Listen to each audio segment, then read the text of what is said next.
start very shortly.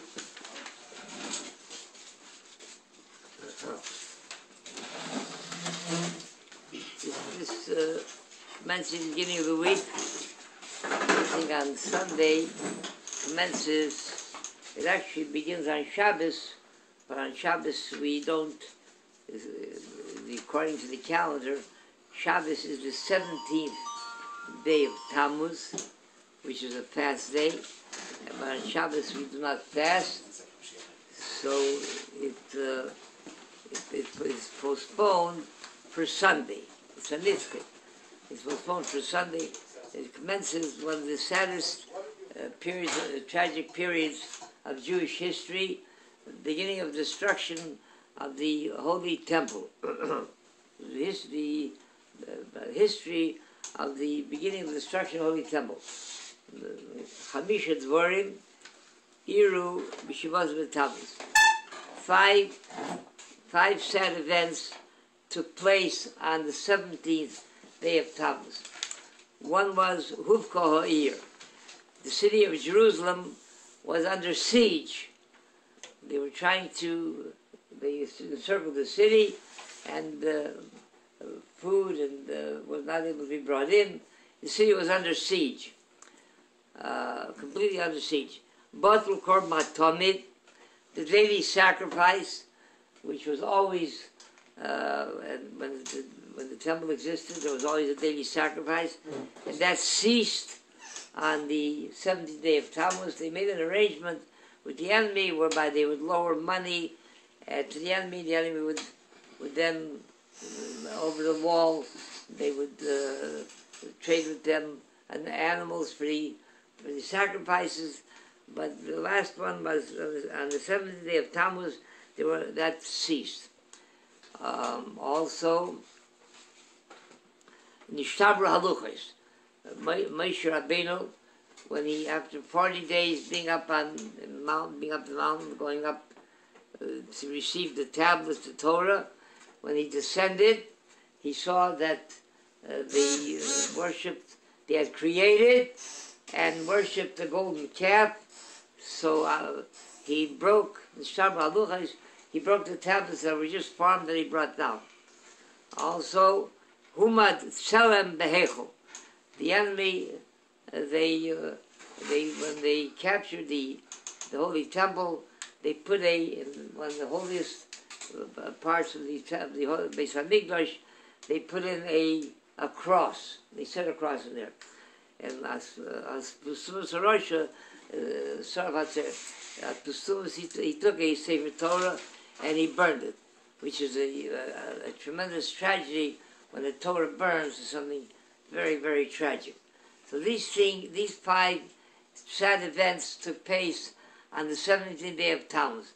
And because that commences the very sad period, the Dry Wochen, the 3 weeks, which starts on the 7th day of Tammuz and ends with a fast day on Tisha B'Av, the 9th day of Av.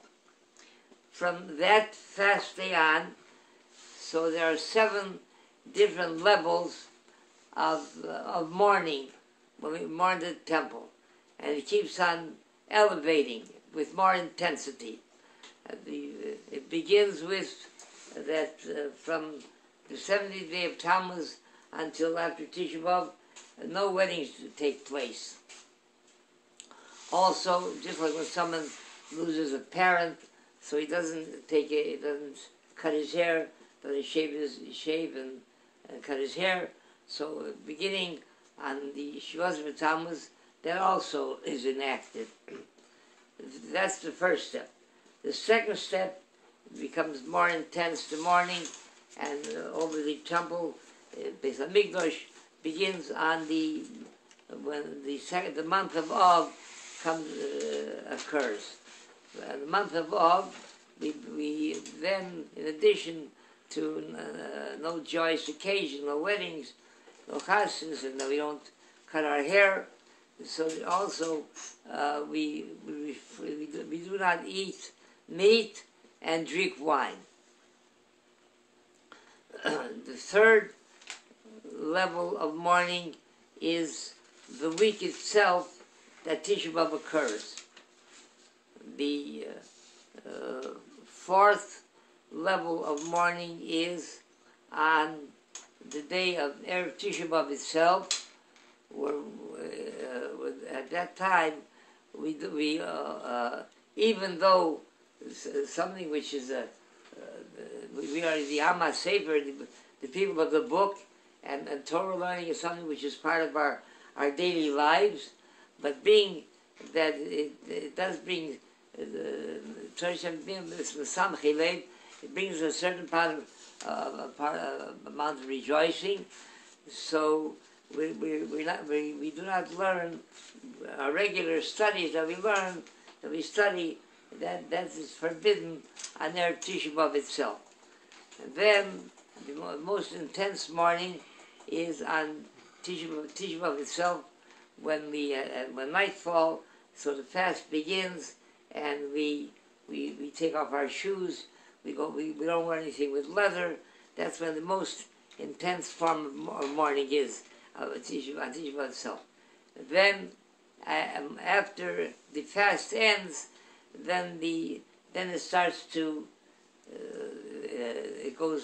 it lessens. But it still remains. There still remains some of the laws of mourning remain, even though the fast ended. So still some of the laws of mourning remain until midday of the 10th day of Av.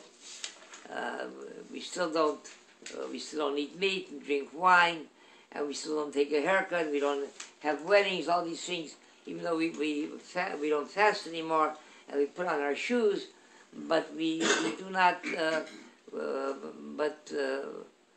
We still refrain from eating meat, drinking wine, and having weddings and shaving. The reason that it's extended until the 10th day of Av, because according to what took place on when the temple